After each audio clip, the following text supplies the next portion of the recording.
இன்னைக்கு குழந்தைகளுக்கு ஒரு முக்கியமான ஒரு நாள். கண்டிப்பா வீடியோவ ஸ்கிப் பண்ணாம பாருங்க. ஏன்னா, குழந்தைகள் ஆரோக்கியம் அப்படின்றது வந்து மிக மிக முக்கியமான ஒண்ணு.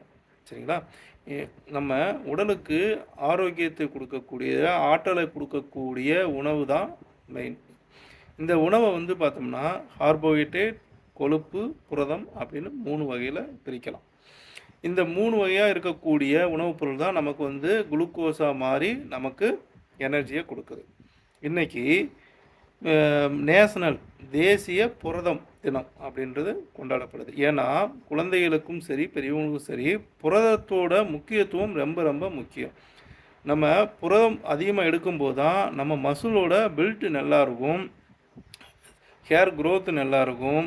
அது மட்டும் இல்லாமல் நெயில்ஸு எல்லாமே வந்து உருவாக்குறதுக்கு தேவையான ஒரு உணவுப் பொருள் எது அப்படின்னா புரதம் தான். இந்த புரதத்தோட முக்கியத்துவத்த உணர்த்துறதுக்கு தான் ஒவ்வொரு வருடமும் பிப்ரவரி 27ஆம் தேதி நம்ம இந்த நேஷனல் புரோட்டீன் டே அப்படின்றத கொண்டாடுறோம். கண்டிப்பா உங்களோட குழந்தைகளுக்கு புரதம் சார்ந்த உணவுகள் அதிகமா குடுங்க. நட்ஸு குடுங்க, அசைவம் குடுங்க, எக்கு குடுங்க, பால் சேர்ந்த பொருட்கள் இதில எல்லாத்துலயுமே வந்து புரதம் அதிகமா இருக்குது. நட்ஸு, சீட்ஸ் எல்லாத்துலயும் புரதம் அதிகமா இருக்கு. கண்டிப்பா புரதம் சேர்ந்த உணவுகள் உங்கள் குழந்தைக்கு குடுங்க.